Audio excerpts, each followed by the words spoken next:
everybody? You're just in time for more Real Talk with Mike and Donny. How y'all feeling tonight? Yeah. Everybody good? Good time on this Tuesday night. I'm Mike Hill. Y'all know my co-host, the one, the only, Donny Harrell. Donny, you a techie? No, I want to learn about that tech stuff tonight. Why you want to learn so much about the tech? Because I want to talk to a lady about that Bitcoin. That interesting. Why is everything about money with you, Donny? Money make the world go round. That's so true, right? Yeah, you ain't got no money, it's a problem. Bitcoin is the future, though, yes. man. That whole thing, the cryptocurrency, we'll talk about that, and as well as all the tech industries, because for many years, the tech industry has had the lowest employment statistics when it comes to hiring African Americans. In fact, companies like Google and Apple, they only have a 5% black workforce. And get this, Donny, of that 5%, only 1% consists of black women. Why you think that is, man?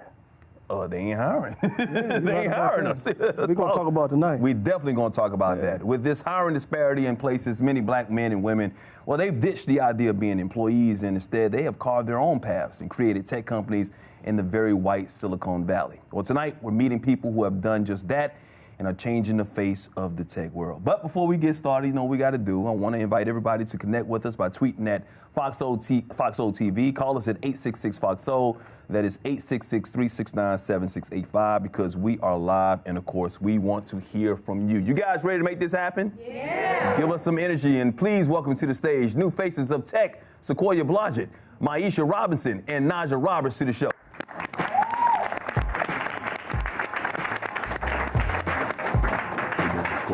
Nice. Thank you. How you doing? Nice to meet you. How you doing, Maisha? Thank you so much. How you doing, Donny? All right. All right. Give these ladies a round of applause. Ladies, love what you're doing. Sequoia Venture Capital Engine you work for, right? M13. Maisha, founder of UCrowd. We'll talk about that. And Naja, no, you want to. Hold on a second. She's in the cryptocurrency. She's in the whole Bitcoin thing. We'll get to that. But you guys, very successful. You guys have carved out a niche for yourself. But I can imagine it hasn't always been easy in this tech world. Maisha, how difficult has it been to get to where you are right now? Well, the tech industry, I kind of stumbled into tech. It was something that I didn't naturally just gravitate towards. So I started working online. I started looking on YouTube and how to build websites, and I built blogs throughout college. That's kind of how I got into the tech industry. The most difficult thing that I have faced was really the funding. With tech industry, and trying to navigate through that and raise funds for my companies to build my platform. But I've been blessed thus far, and I've been able to fund with my own funding so far. Well, that's what this is all about. Make your own money so you can do your own thing. Yeah, so she must be a venture capitalist herself. That's what I'm talking about. They don't want to give it to you, do it for yourself. That's what a lot of black people do when it comes to the record industry, and so it's the same thing in the tech industry. I go get my own money. Oh, okay. You know what I mean? That's why it look like the money. Sequoia, what about you? So my career started in the music video industry. I started as a commercial music video director. Okay. Our industry was hit by tech. So when what do you mean by that? Okay. When Spotify, Netflix, and all the streaming services popped up, the record labels didn't embrace the industry. So essentially it disrupted the industry. So every budget that we were getting, I was getting $250,000 budgets dropped to like 20,000. Okay. And now you can't survive. So I packed it up, moved to Silicon Valley, dove headfirst into a very green industry for me, and basically started a company. And then from there, I was able to secure venture capital, got the company funded, and the rest is history. The company. So at the time, that company was 7 a.m. Since I have transitioned out of that, I'm at a venture capital firm now. And the reason I'm there is because I started another company after that, and then basically sold that company to this venture capital firm. Because you were doing so well, they just wanted to kind of eat that company and have you work for them instead of being a competition. Yeah, I mean, essentially, well, there was no way I was going to compete with them, so let's start there. Who knows? I mean, you could have grown. Not when they have $200 million under assets under management, so we'll start there. But the thing was, they needed the employable skills that I had. So it was necessarily about the technology that I'd built. It was more so about what I brought to the table. And I had already vetted the type of entrepreneurs that they were looking for. I had already built a platform in terms of what they were looking for their company. So they said, hey, instead of us going and doing this whole thing over with somebody who's green, who's just coming into the ecosystem, let's hire Sequoia, bring her company in, and then build off of that. Making yourself an asset. Hold on, Mike, I want to ask her No, one go thing. ahead. Go ahead. So, you know, I'm in that money. Like, what did you sell it for? 6 figures, 7 figures, 8? You in a business like that? So here's, without getting too granular, it's all about equity, right? So for me, I came on as an employee with a great salary, and within that, our investments are like Lyft and Pinterest and like all these very huge D2C direct-to-consumer businesses. So I take a percentage of every exit that we have. I like you. You know how to do it. Yeah, look at it. So, he got money in his eyes, like it's gleaming. I see. That's what I'm saying. You know, Donny used to be in the record business too, but it was when you had to actually crank up the record player back in the day. I was in the record business when a $250,000 budget, $500,000 budget, and we used to steal a lot of money. I know. Another day for another story for another show. But yeah. We're gonna do that. Naja, this is like your first tech job, like getting into cryptocurrency. You were in the financial industry, and now this is you're in the tech industry. How's that like? Absolutely. So I fell into the tech industry, being in money, loving money, trying to understand how money actually works. Got a lot of surprises in the industry of money, realizing that we have a misconception about who actually prints money, how money works, who controls it, all those things. So when I was introduced to Bitcoin, I was intrigued by the fact that it is a money that allows us to be our own bank. It is not double and triple spent, which it is done in our community. You put your money in the bank, you loan it to her, 15% interest, loan it to her, you get another. So they're triple spending our money. And so Bitcoin gave me the opportunity or the enlightenment that we could finally bank, be in control of our own destiny, finally. And when the markets crash and different things happen, we won't be a part of that because we are banking ourselves. So came out of traditional finances, dove in head first, as we say in the cryptocurrency blockchain world. I went down a rabbit hole. September of 2017, I looked up, I had a firm, told my husband I wasn't going back to work, and I started learning and started reading and consuming any information I could get, going to conferences. Everywhere I went, I was the only person that looked like me. How did that work out for you? The only person, the only black woman in the world. And I used to dress up because I came from traditional finances. And when I started wearing T-shirts and my Chuck Taylors and my Holy jeans, I fit in with the millionaires that are sitting in these. Because that's what they're wearing. That is what they're wearing. And so I started, again, reshaping because I've been an entrepreneur for 26 years. Last job was at the DMV. You know why I quit.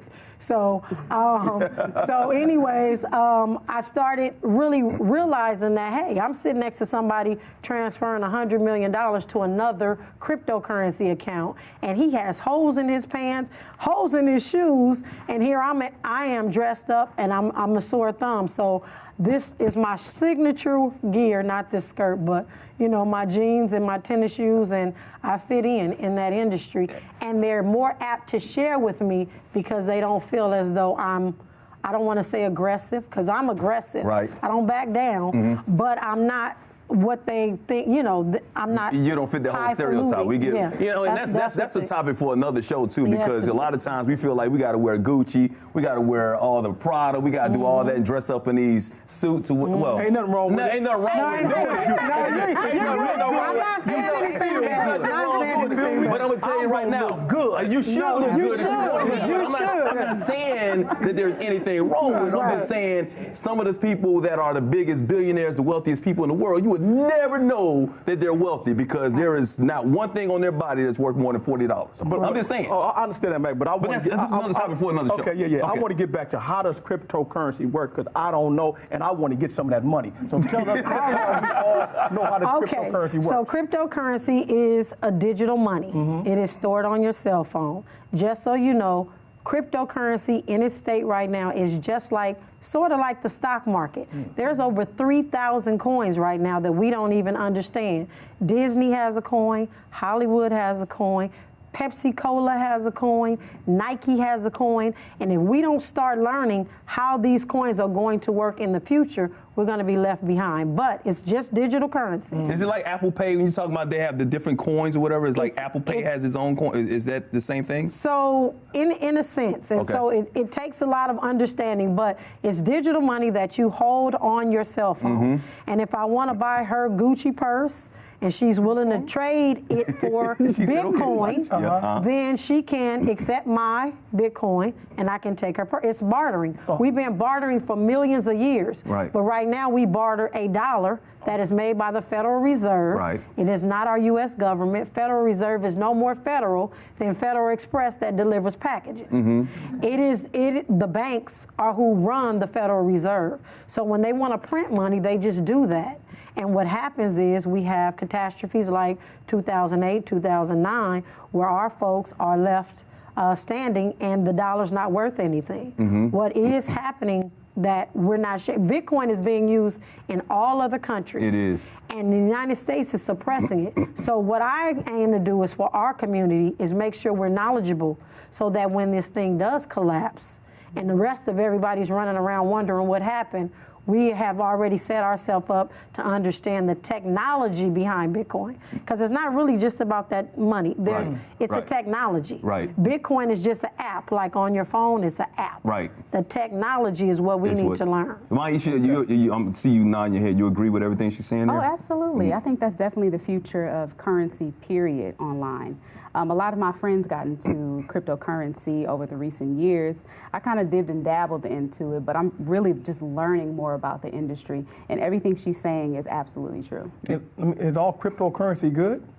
All cryptocurrency is not good. That's why we have an educational center. Let me stop right now because I got some Bitcoin a couple of years ago, and it was at the height when everybody was buying the Bitcoin. Everybody buy Bitcoin, and I don't even look at it no more because it depresses the hell out of me. Right. Why is that? Absolutely. Because it fell. I mean, I bought my Bitcoin was like 9,000 per Bitcoin at that time. And then, like 3 months later, it was down. Wait. Yeah. You said 9,000. 9,000 a Bitcoin. For a Bitcoin. Well, you'll be happy. $9,000 for a Bitcoin. You'll be happy because today it's back up to about 8,500. Hey, so we're climbing back. I'm climbing back. So you haven't lost anything. It's just like a stock. Well, that's why I haven't looked at it. If you buy a stock and the stock goes down, you didn't lose that stock. It's going to rise back up based on what that company says, but we are the ones that dictate the price of Bitcoin. And that's what my brother says, like in 2021, 2022, just hold on to it. It'll be right. It'll come back. How many Bitcoins you have? I got 3.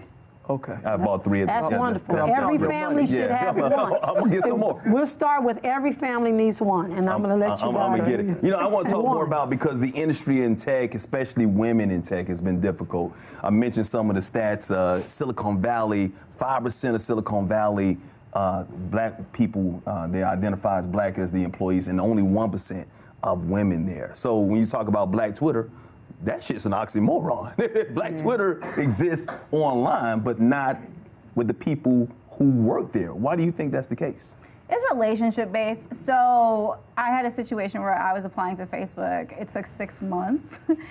And the process is you have to have allies internally. So what a lot of people don't understand is when you're applying to a major tech company, you can't just submit an application and hope for the best because they're never going to see it. The likelihood of them seeing it is like slim to none. Okay. So you have to have relationships in the building. Also understand that when someone says, hey, you know, I'm interested in applying to this role, that person gets paid. So there's an incentive. So if I'm working inside of Facebook's walls, I'm more incentivized to bring your application to the forefront because I know I'm getting a check from it, right? So if I have 30 friends over here who are white and whatever, I'm bringing those applications and that's who you're seeing fill those roles. So within my process of applying recently as in like, I would say earlier this year, going through that process, I think the big thing was I had allies internally. And so I was able to navigate in ways that I would not have been able to navigate. And you just said it, it's 1% female, 5% African American.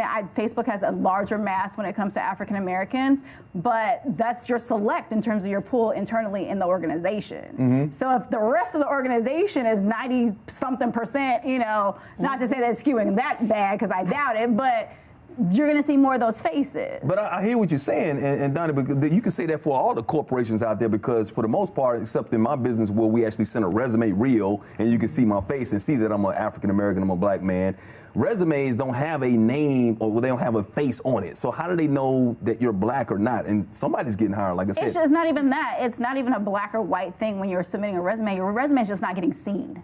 Right. So you have to have the person on the inside taking that resume in. Exactly. Okay, and if there's a majority of those people are white, then that's the majority of what you're going to see internally. Mm-hmm. You saw the same thing there, Maisha? Oh, absolutely.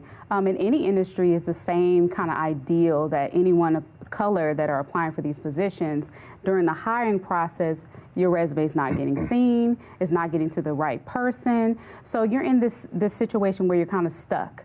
And you have to reach out to people. It's important to network with people. It's important to build those relationships because you need those allies, not only on the inside, but also within other companies as well, just so you can get your foot through the door. Are there any black tech firms, like big black tech firms like Facebook?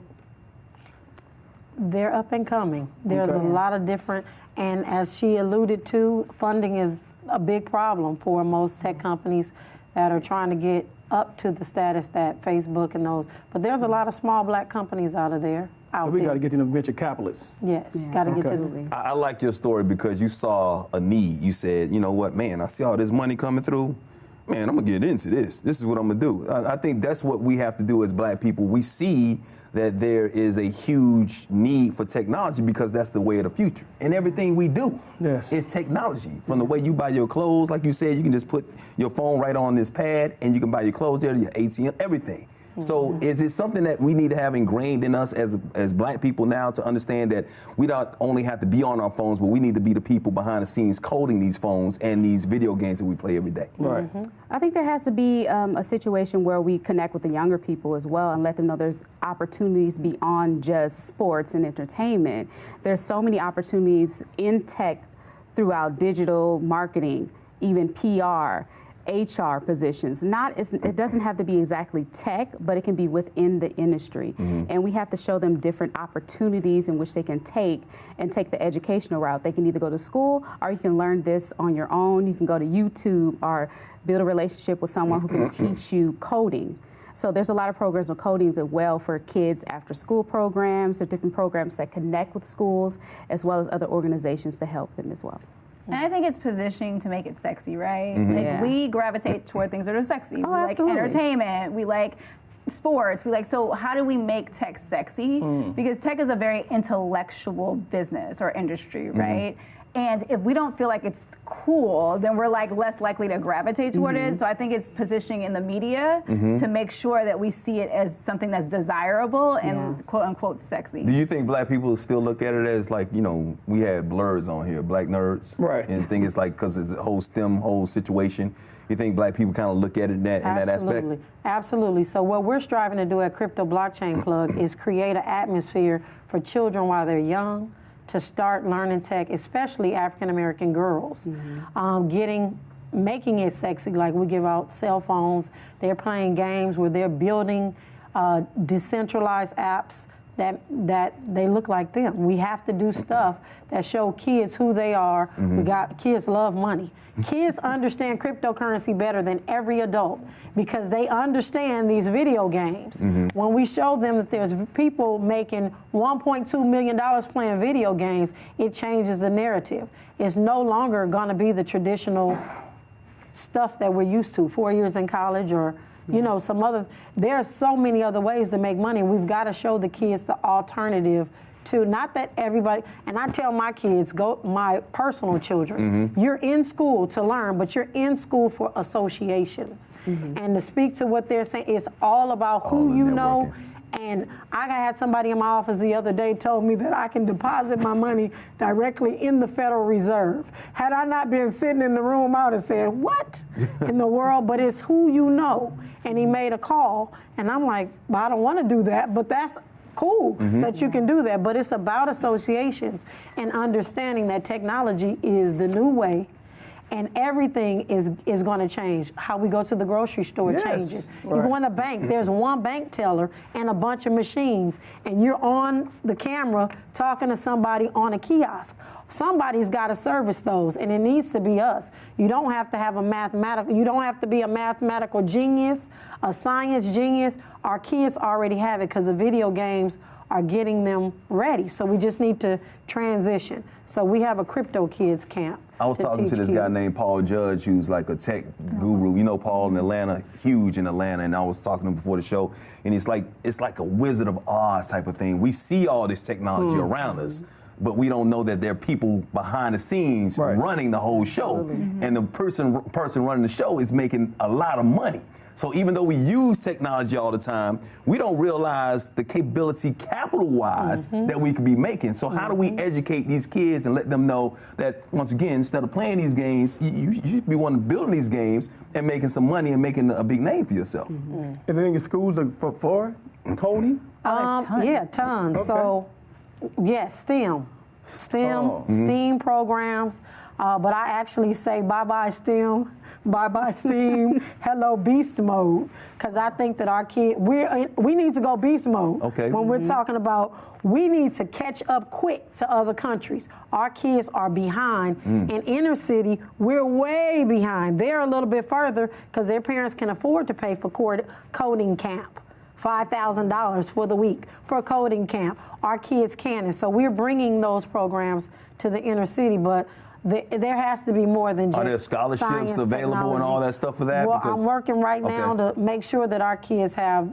And yours is called Beast Mode. Ours is called Beast Mode. Stands like for that. blockchain, evolution of money, artificial intelligence, cybersecurity, technology, mining, which is making cryptocurrency, online gaming, decentralized apps, and engineering. So we're getting ready to get rid of that STEM program for our kids. They can keep doing that, but our kids need to catch up with the kids in Korea, in China, and some of these other places, because they're going just, we got to catch up. So. These ladies got to figure it out, right? That's why we got Fox Soul here, so you can promote your beast mode so we can get money. Okay. But she's doing her thing, but you also got some crowd, Yes. where you get, you go out there and you want to get these tickets online, you got these events or whatever.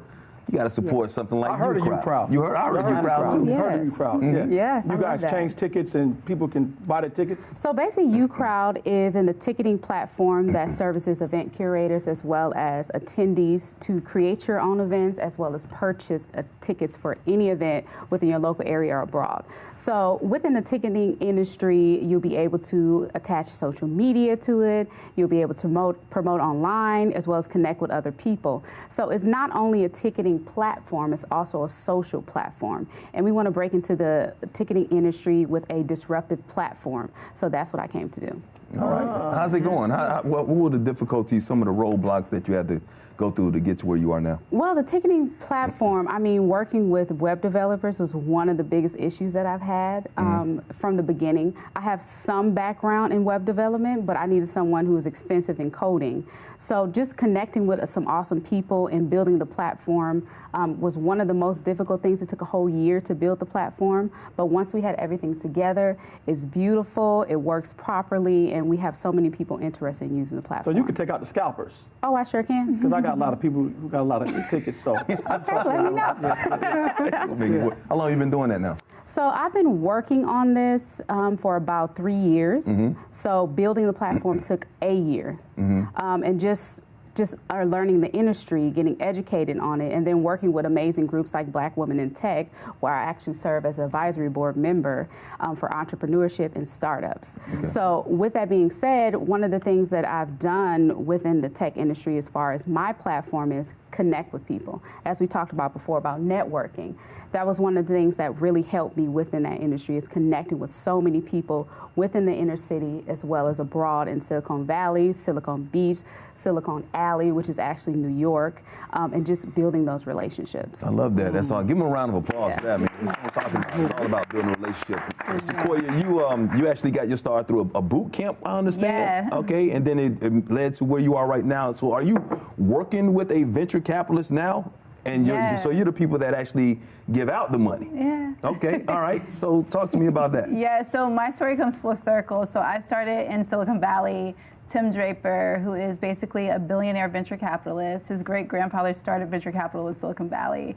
So when I went through the process of going through his boot camp, I didn't know who he was. Okay. And still very green going through that process. Went through this, one thing black people know how to do is hustle. Absolutely. So put my head down to the ground and was like, all right, I don't know anything about what y'all doing, but I'm gonna figure it out. So spent 7 weeks like hustling, building a prototype, building out an app, and basically pitching to him at the end. And he was like, I wanna invest in your company. He invested in nobody else in that cohort. And so I'm going, first of all, now I've got to run a company, because it's one thing to create a product, it's a whole nother thing to create a company. So now I've got to run this company, I've got to understand sales, marketing, I've got to understand scale. And going through that whole process, I said, let me take a step back, because all that came super fast. I'm talking 7 weeks, like from nothing to like having this big VC back you, which half of us don't even talk to VCs. We'll never in our careers, right? And so I said, let me take a step back. Left that company, went into media. That's when I learned that there was actually a disparity in Silicon Valley. I didn't know, because it happened for me so fast. And so I started talking to black people in the Valley, and they're like, yeah, there's unconscious bias. There's all these things, all these buzzwords that you hear in the Valley all the time. And we're not getting funded because pattern matching, like if Mark Zuckerberg's twin goes in there and pitches, he's more likely to get funded than if she goes and pitches her app, because they know that Mark Zuckerberg has already been successful. But it's relationships. That's in any company or any industry, to be honest with you. Right, but they're looking at the type. So if we had a Mark Zuckerberg, the likelihood of you getting funded would be 10x. Right. Right? Because they already see that success. Right. So we have a group of black people who are slowly but surely like taking that down. Jewel Burke is doing amazing. Rodney Williams, listener, he has a Walker that has Bevel. Yeah, Bevel. He sold that, but still doing amazing. And we're starting to get there, right? But we are light years behind when it comes to the rest of what's happening in there. So I went back into VC, because I said, okay, media is great. I can tell your guys' stories, but I can't help to influence your story. Right. Right? So I went back into VC, and I said, all right, I'm going to build out a company. This is before I merged into that company, to help entrepreneurs understand how to actually build a venture backable company. Because a lot of what we know as black people is small, medium business. Okay. That is not a venture-backed scalable company, meaning I cannot get to $100 million in revenue. I can't build the next Facebook or the next Instagram, because it's not going to be big enough. And that's the one thing that you'll hear here in Silicon Valley is, how big is the market? If the market's not big enough, they're not giving you money. Break it down for us a little bit, because we like, we got this tech stuff that's going on. Like, I don't know what the hell's going on right now. Like, seriously, I'm like, we got to break that down. You got to break it down. We talk about the market. So mom and pop, right? Okay. That's a small, medium business. If I start a brick and mortar, I've got shoes, I can sell those shoes, great. That does not necessarily mean that that company can reach $100 million in revenue, right? That doesn't mean it's going to reach billions of eyeballs. The tech industry is all about big numbers and mass audiences. Traction. Traction, exactly. So if you can't get to that point, they don't even want to be bothered, right? How do they know if you can get to that point? They look at the market size. So they evaluate. They look at your market size. Market size. So they evaluate your market. Okay. And they say, okay, if there's something unique enough that disrupts the market, then they're like, okay, we see that you're a niche product, then we can back that, because we know that you're going to get a certain amount of money. So that's how you get the attention of these venture capitalists. So let's break it down a little bit more. So if I got an idea, right? Donny's got an idea. He wants to sell, I don't know, suits. Or, Donny probably won't get backed. I'm just saying, depending on what those suits are. Well, y'all know Donny can sell anything. He can sell water to a well. That's considered a small, medium business. Okay, well, something that's unique. I don't know what Donny will sell right now, but I'm saying it's like, a West Side Fly Guy T-shirts. I don't know. But if it's something that is, I don't know, how does he get the attention and prove to you that I deserve to have this type of money? It goes back to relationships. Just like how did I get the attention of Tim Draper? Like, on a normal day, Tim's not checking for me.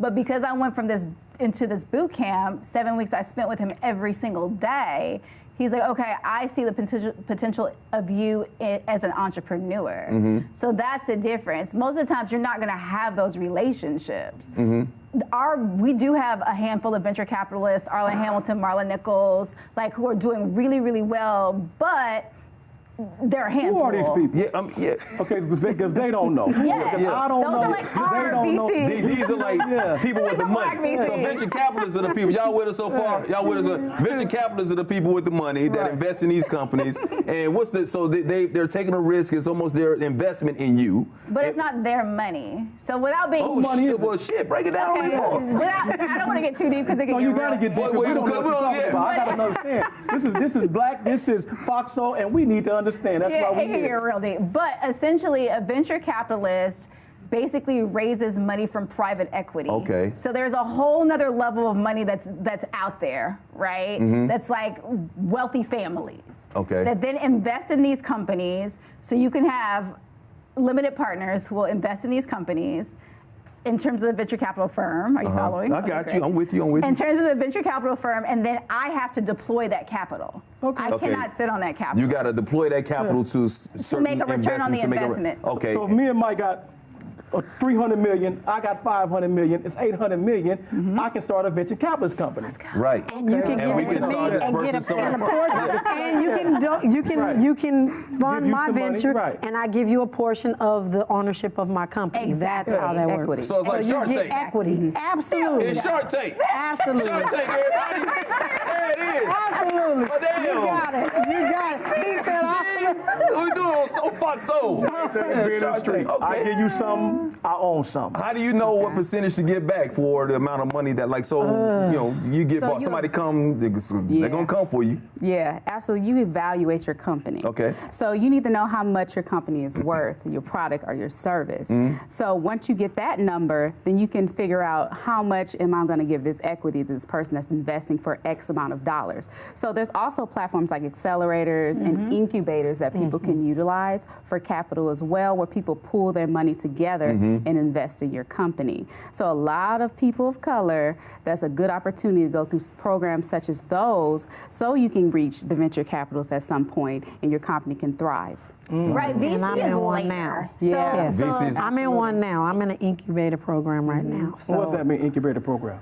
So actually, I had to tell them what my business is about. We talk about what customers come in, what the transaction looks like. They're helping me redo my website. They're helping me do what they call a splash page, where they're doing all these things to help me that I wouldn't normally know because I'm not in venture capital. So I can't go sit in front of Tim Draper because I'm not, even though I have a business and I'm using funds too of my own Bitcoin funds. So anyways, but they're helping me. It's like it says, they're like growing me like a baby from the egg stage to now kind of hatching and learning the wording, gross profit, and like all these words especially as an entrepreneur, I should have known a long time ago. One thing I do know, you guys, is there is money out here. We are looking at. There is money out. I don't even know. It's like I want to scream. It's so much money out here. Yeah. They want to spend it, but it's hard for us to get to it because we don't have the right setups. So that's what she was saying. These programs kind of baby step us through to get ready for that major funding. Because I want to build some silicone hoods. Okay. And that's what we're going to do. We're going from Silicon Valley to Silicon Hoods. And you know what, Mike? A lot of these venture capitalists are investing in dispensaries because, Walmart and the big companies are going to buy it in 2 years. Because that's what I'm into, buying dispensaries and buying them up, buying licensing up. Because that's going to be big in 2 years. Remember, I told you guys that. All these big companies are going to buy them. Budweiser, Walmart, they're going to buy them for billions of dollars. I mean, that's every company, right? The whole goal, Facebook is Facebook, Google's Google. All these companies are as massive as they are because of acquisitions. They literally will take your company. So who's your competitor? The biggest competitor you have? Eventbrite. Eventbrite. Yeah. So Eventbrite will look at her company, they'll evaluate it, say, okay, are there assets that we can use from her company? And they will literally just buy her, right? It's so much easier than to build a whole nother, that's exactly what happened to me, right? It's so much easier than to build a whole nother version of what she's building. And that's the game. game. Right. Well, let's get back to how we're trying to get more and more black people, especially women, into tech. Now, you mentioned having those relationships, trying to get in or whatever. Are there people actually trying to get in? We talked about, you know, it might not be sexy for some people, but are there qualified candidates out there that's actually trying? And are there enough of them? Oh, absolutely. Okay. Yeah, I believe so. But my thing is, you create your own opportunity. That's right. So if the elevator's broken, take the stairs. So anytime you feel that you can't get in through the door with any industry, I feel like you need to make your own platforms or connect with people who have the experience, who have the education that can assist you in getting from point A to point B. So that's what I'm all about. So any other opportunities as far as people trying to get in through the door with any industry, especially in the tech industry, it goes back to building those relationships, having that experience, being an expert in whatever field it is. And that will definitely help you get through the door. Yeah. Well, that's the main thing. Let's get it done. Yeah. Absolutely. Why are you looking at me? I'm just. Oh, what? Huh? Do I want to invest? Yeah. Man, I ain't got no 300-400 million. He will. That's a lot. How much does it take? That's a good That's a question. great That's what I'm saying. That's a good That's what I question. just Yeah, you- said. How much does it So there's a difference between, we started at venture capital, which is later. I mean, there's still early stages of venture capital, but you will see incubator money, you will see angel money, which essentially is your money, right? So with VC, it's someone else's money. As an angel investor, you can say, hey, I'll cut you a check for whatever you're asking, for whatever her equity percentage is. And that's just your direct transaction. Right. It doesn't necessarily mean you need to be a venture capitalist to make that investment. So the angel money is, I give you 100,000 and I own 50% of your company. No. No. I ain't got no wings with 100,000, bro. Your angel ain't got no wings. Your angel done fell back to earth. Your angel going to hell. We're not doing famous Amos. No famous Amos. She looked at you We're like, not doing the famous Amos. Now, we're not doing famous Amos. So She's not smart about it yet. she said 100,000. yeah, What? I'll sip to you look, then. he talking about cannabis. We're not social equity clients. Social. Don't let them get you. Don't let them get you. That was good. All jokes aside, her company, she may have valued her company at, I don't know, $50,000, right? If you came in 100, you don't really know what the value is. The value could be inflated, especially in Silicon Valley and New York. The value of these companies are very inflated. The Midwest has more of what the actual value of the company is. So she could just be like, hey, I've got this, this, this, and this. And you're like, bet. I'm gonna give you $100,000. 50%. And 50%. And she knows it's only worth $50,000, and here we are. You know what I mean? So You got to do your research. yeah, you gotta do your research. Do your due diligence. But she looked at you like, You know how hard I work? I'm used to making hard bargains. man, you can't even get a meeting with her. 100,000. I like what you're doing. I love that. Let's talk about the future, though. You saw a niche. You saw a market that needed help. You saw, obviously, the money coming in. What's the future? Give us some ideas of, like, if I wanted to start, what are some of the things that people are starting to do tech-wise that people might want to invest in or try and do something as far as inventing an app or something like that? I have to say gaming is a huge industry. You're going to play games anyway, you might as well make some money. And believe it or not, casinos, online casinos. There's a lot of things in technology that I just tell everybody, go to your Google Alerts, put in technology, and every day about 5 o'clock, Google will send you the newest thing on technology. Just read. Our folks have got to do some reading, too.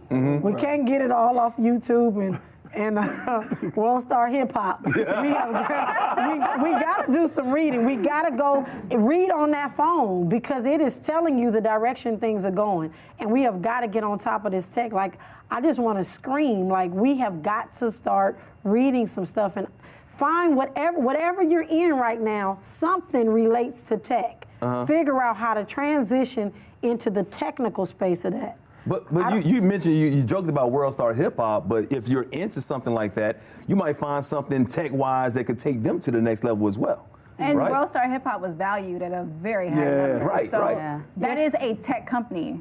With all intents and purposes, it's a digital platform. But you also got to look at the future of everything that you're into. I mean, like years ago, Blockbuster. How many remember Blockbuster Video back in the day? Is anybody not over that 30? Blockbuster Video.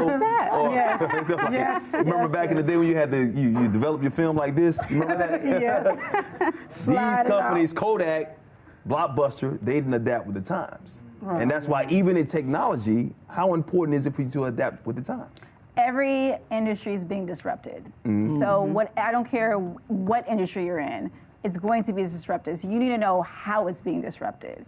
And if you understand that, then that's what you need to be preparing yourself for. I'm a digital product manager. That did not exist 10 years ago. Social media managers did not exist 10 years ago, right? So I'm sure we'll talk about it at some point, but people are like, well, artificial intelligence, augmented reality, virtual reality, all these things are buzzwords right now. People are excited to get in those industries. People are scared of artificial intelligence because they feel like it's going to take over industries. I don't think it's going to take over industries. It's going to take over certain parts of the workforce, and you need to understand what that new version is, right? And I think that's where the transition is. I think a lot of people are so afraid of technology when it comes to that type of things because they want to see their money a lot of times. We're still old school. And when you put your money into banks, into computers or whatever, all it takes, we hear all this cyber security or whatnot and how they're attacking. Like even Iran is talking about attacking through the cyber. You know what I mean? And all of a sudden you can go from being a millionaire and you're broke just like that because somebody hacked into your account. Insurance. Well, I also want to say, because I'm with him on the money thing. Thank you, Nadia. I tell people all the time, technology, maybe you don't want to get into tech, but think about it. Every Siri, every cell phone, every Google Home needs a speaker. Invest in ancillary products. Things that are not necessarily the Google Home product, but it needs speakers all around it. Find the speaker company, that technical speaker company that is selling their speakers to Amazon. Invest in those types of things. So when I look at tech, I look all around, but you have got to start figuring out how this works and what little intricate parts are in here that you may be able to invest a couple of bucks. You can get on things like Robinhood and other places, TD Ameritrade, buy a little bit of a stock. And I tell everybody, it's not about having $1 million or $1,000. Do dollar cost averaging. Push back from Cheesecake Factory, spend 40 bucks, and go buy a stock in that. And so my kids didn't really like me growing up because at Christmas time, we giving you a Disney stock and a Nike stock and some other stuff. And they like, what can I? And they can't see it. But they begin to understand when you start changing how you think about things. Like he's talking about cannabis. Well, what about the soil? Well, you don't have to be a dispensary owner. You don't have to be. We're all off in. We're on a tech show. That's another thing. No. But no. You don't have to be the dispensary owner or the grower or what about the darn dirt? Invest in the dirt or find out what products you like can they did actually. weed apps. Exactly. So there's so many things that you can do that are not necessarily the item. You just got to start opening your mind and realize, like I said, there's so much money out here. We may not be getting it right now as a people, but we can if we just start opening, just broaden your thoughts and don't be so like, no, you can't get an Amazon stock right now. But figure out what drop shipping is. That's technology. Kids are killing it, making money, drop selling. Let's say she had a ticket. I can drop sell her thing and make almost as much money as her. Tickets is not a good example, but there's so many different things. Go to I think it's called AWS. It's the Amazon Web Services. Start learning about that. All they're doing is online, selling stuff that belongs to somebody else, and they are killing it in other communities. And so we got to get into like really figuring this thing out because there's so many avenues. You got a YouTube channel? I do. You need to have a YouTube channel. She needs to teach a class on it. Seriously. You really need, I gotta get it together. I've learned so much just listening to all three of you guys, but just listening to you specifically about just educating us as black people and getting past some of the paradigms that we have as a people and getting past and like thinking one way. Because we got to think in the future in order for us to grow in the future. So I love what you're saying there. I really do. So continue to do that and continue to do that on these type of platforms. And UCrowd, I want to see how can we help you with UCrowd, because I know a lot of people with tickets for real. Oh, absolutely. Yeah, so how Like parking tickets? No, man. I'm talking about tickets, basketball tickets, football tickets, all that. So how can we, like, if we take a ticket, I have 5 tickets, right? I can load up to your website and I can sell it. You can create your own tickets on my website. So you'll have your own custom page where people can go on there and purchase tickets directly from you. Oh, so if you have an event, right? You have an event and you want to sell tickets to your event, which Donny does all the time. Absolutely. You got to go to UCrowd. Don't go to Eventbrite. Yeah. Effective today. Yes, we will effective be using immediately. We will be using you get a UCrowd cut. today. Oh, I sure do. What's your cut? I can't disclose that information. We're gonna talk later. No, we can talk later. Competing when you have a business, a black-owned business, competing with some of your white competitors or whatever. Sometimes not just white competitors, but just not anybody. It could be a dirty business because they see you as a threat, and when they see you as a threat, they do dirty things. Have you had to deal with any of this type of stuff?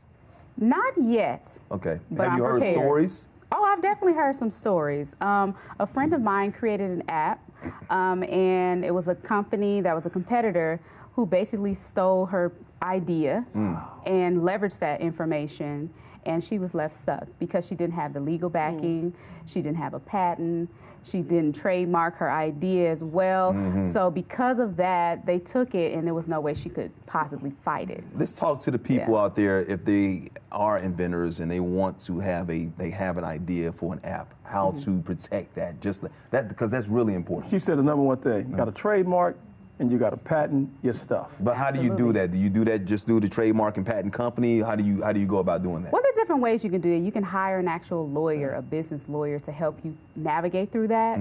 There's online platforms like LegalZoom that'll help you with that, but I would suggest that you read and you understand the information.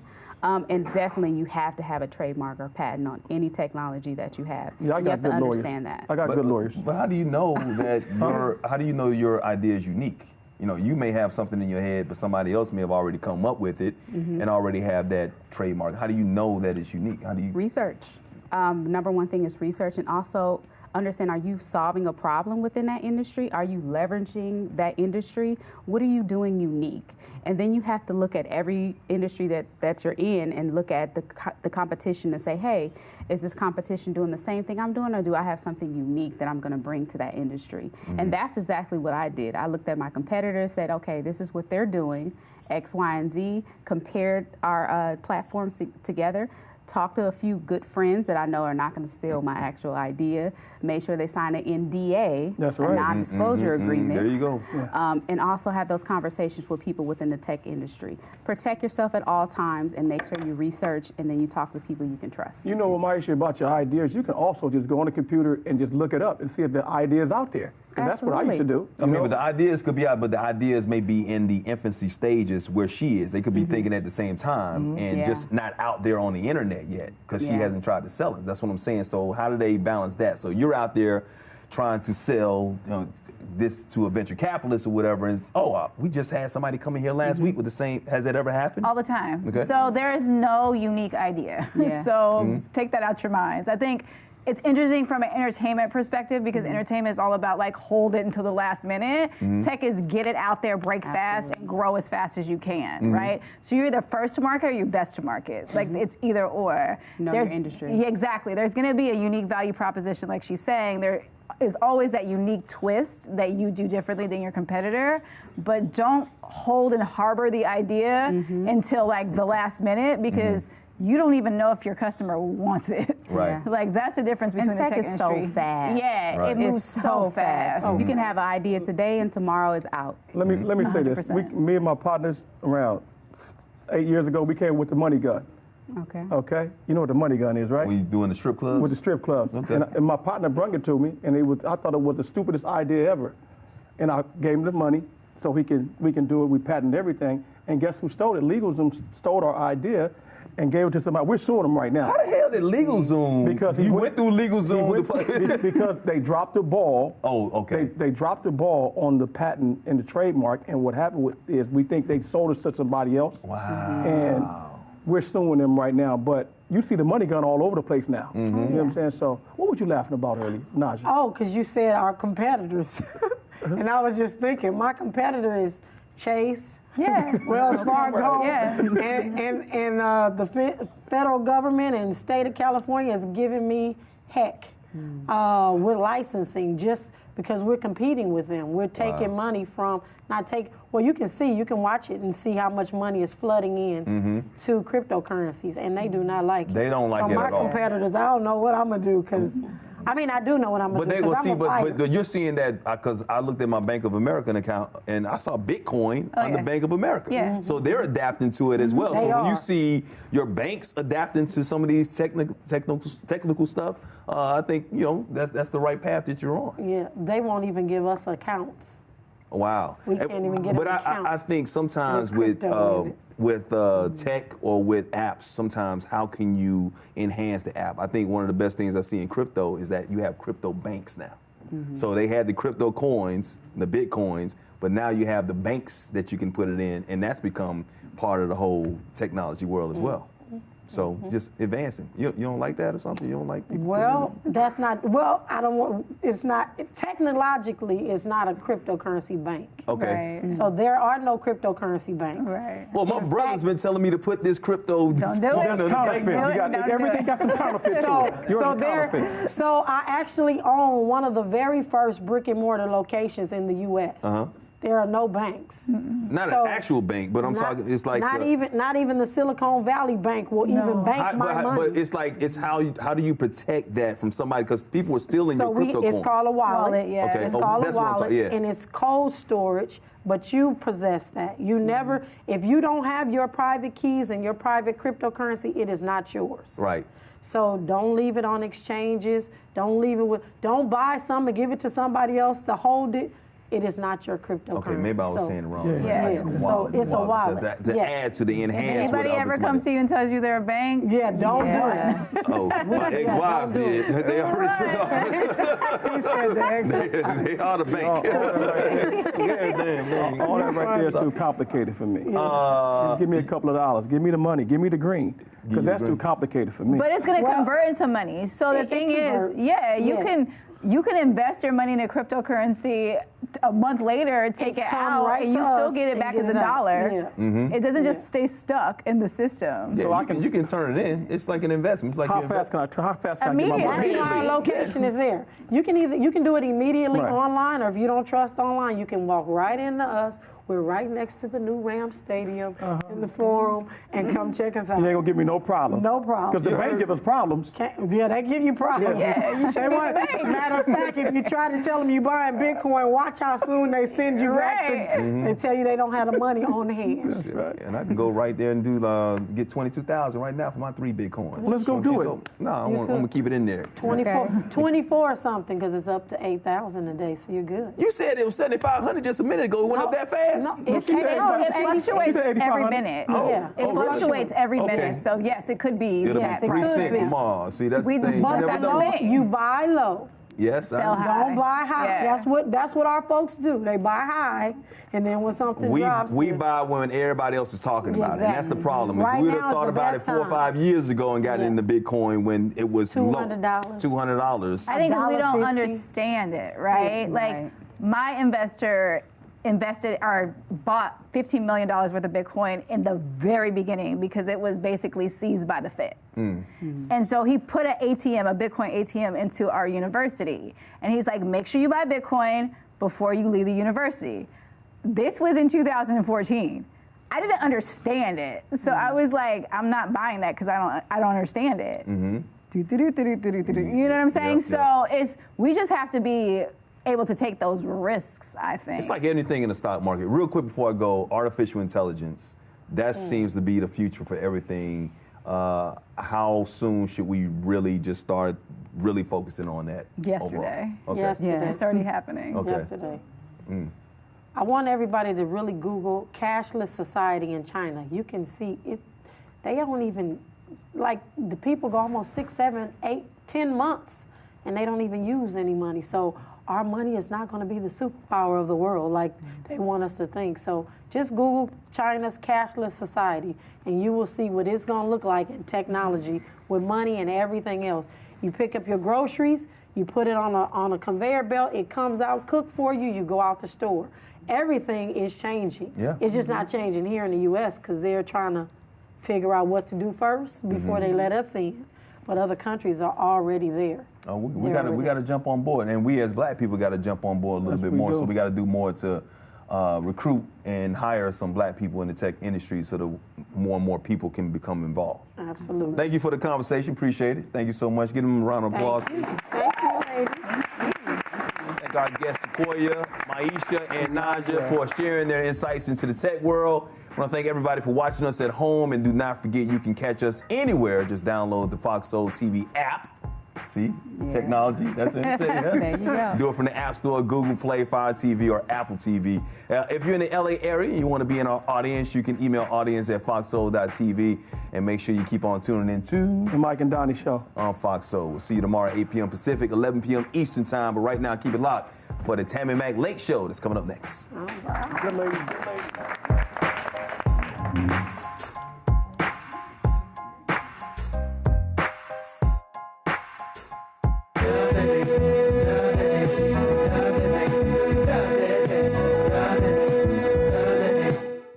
Why, hello there, lovely people. I'm Tammy Mack, and you can join me daily on Fox Soul on the Tammy Mack Late Show, Monday through Friday, 9 p.m. Pacific. I'll bring you the hottest entertainers, and we're going to dig deeper into their journey as they try to carve out a legacy for themselves. Fox Soul is live and interactive, so make sure you join us by calling in at 866-FOX-SOUL, tweeting us at Fox Soul TV, live commenting by logging on to foxsoul.tv, or you can be a part of our live studio audience. Yeah, we have lots of fun, y'all. All you have to do to be a part of that is email us at audience@foxsoul.tv. Fox Soul and the Tammy Mack Late Show. Fox Soul, the new home for Black culture.